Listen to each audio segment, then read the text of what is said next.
my dear students, welcome back to the class. Let's continue the yesterday's class. In yesterday's class, I was teaching you a very simple problems of 6 marks, right? So today we are going to learn the 14 marks problem. As I have already told you, it's very important and easy question where you can get easily 20 marks. Okay. So for 14 marks, we need 3 formulas. As I have given you, you already written in your notes, right? So let's glance out the formula once. Expected return, that is nothing but summation of probability into return. Then we need variance. Variance is nothing but probability into return minus expected return the whole square. Then the standard deviation. As you have already studied in your PUC and first year of your degree, standard deviation is nothing but the square root of variance. Okay. Now we have two companies information. Okay. So they have asked us to give a comment on the risk and return comparing both the companies. So first I have taken the one company information, that is I have taken the VCC Limited information. Let's find out the expected return, variance and standard deviation of one company. Again we will find for the second company. Then I will teach you how to compare the both companies' results and find out which company's investment if you do that will fetch you a good returns. Okay. Now coming to the VCC Limited information, we have 4 information, that is about the growth, high growth, low growth, stagnation and recession. So they have given a probability information for us, that is 0.3, 0.4, 0.2 and 0.1. Now the rate of return is also given for us in the question, that is 100, 110, 120 and 140. Now how we are going to find the probability into return? It's very simple. We are going to multiply these two, right? So as I told you, you eliminate 1 0 for point and start multiplying. 3 into 10, 30, 4 into 11, 44, 2 into 12, 24, then 14 into 1, 14. Now let's add to get the summation of probability into R. So 4, 8, 12, 2, carry 1, then 1, 3, 7, 10, 11. So we have got 112. So the expected return is summation of probability into R. So as I told you, we have to write 112 in the form of percentage. So this is completed. Now for variance what we need? We need probability into return minus expected return the whole square. So expected return already we have got. Return is there in the question. So first let's take return minus expected return. So return is how much? 100.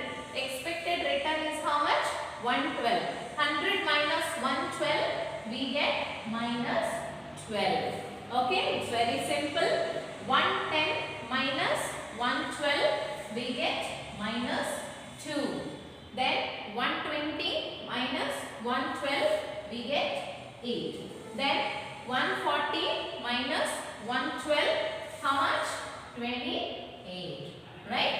Now we'll do the whole square. Return minus expected return already we have got. So let's do the whole square now. What is minus into minus becomes plus, right? So 12 into 12, how much? 144. 2 2s are 4. 8 8s are how much? 64. Then 28 into 28, how much? So it is 784. Right? So I hope this part is clear for you. We have done the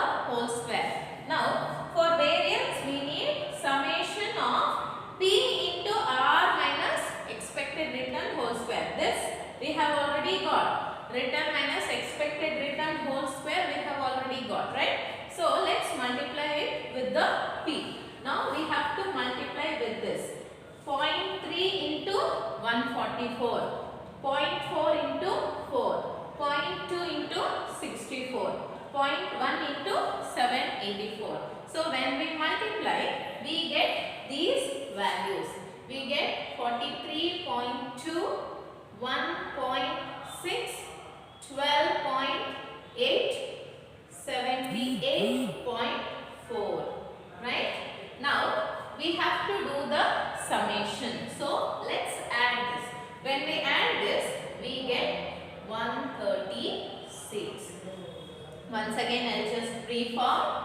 We have to take probability and multiply with this. Probability is here and with this. But multiply these two columns, you will get this. So the variance is 136. So what is the variance now? 136. Okay. Now it's very easy to find out the standard deviation. Standard deviation is nothing but the root of variance. So let's take the root of 136. Okay. Now when we take the root of 136, we get 11.66%. I hope it is clear. So as I told you, we have two companies information. I have solved the VCC limited information. Next we will go to the LCC limited information. Okay. LCC limited information here. Okay. Now the LCC limited information, they have given a probability and the rate of return. Okay. Now let's see probability into return what we are going to get. 15 3s are 45, 13 4s are 52, 9 2s are 18, 6 1s are 6. So add this, you get 121. So if we write in the percentage form, expected return is ready. Now we have to find out the return minus expected return, right? So return is here and expected return is here. 150 minus 121, 29, 130 minus 121, 9, 90 minus 121, minus 31, 60 minus 121, minus 61. Now when we do the whole square of this, the minus will be converted into plus. That you all know, right? So 29 into 29, 841. 9 9s are 81. 31 into 31, 961. 61 into 61, 3721. Okay. Now we need, for variance, we need probability into rate minus expected return, right? So let's take this probability and multiply with this column. Okay. 3.3 into 841. 0.4 into 81. Like that, if we multiply, we get this values. So when we do the summation, so we get the variance value, that is 849. Okay. Now what is standard deviation? You all know, right? The root of variance is the standard deviation. So the root of 849, we get 29.14%. Now I had already explained you the VCC limited information, and now we are ready with LCC limited information. We know expected return, we know variance, we know the standard deviation. Now in which company if we invest, the risk is more and the returns are more, we have to find that, right? Now how to find that? So to make the comparison of both the companies, I will put the values of both the companies in one chart so that it will become easy for you for the comparison. Okay. Okay students, I told you that I put it in a simple chart for your easy comparison. Now what is the values we have got? The expected return we have got for VCC limited, we got 112%, right? And for LCC limited, we have got 121%. Which is greater?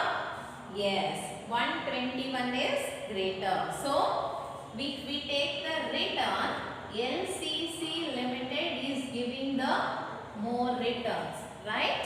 Now let's see the risk factor. Risk factor is nothing but the standard deviation. Now standard deviation for VCC Limited we got 11.66% and for LCC Limited we have got 29.14%, right? So here which is having more risk? Again LCC Limited 29.14, that is if we take the risk also, which is giving LCC Limited is having the highest risk factor. So here easily we can know that the more risk you take up, the more returns you are going to get. If you want to take less risk, then the returns are also less, right? So I hope you understood. The more the risk you take up, the more returns you are going to get. So if you want always to be on the safer side, if you want always to be having less risk, then returns are also less. It applies in our personal life also. The more risk you take up, the more returns you are going to get in the future. Okay students, I hope you have understood.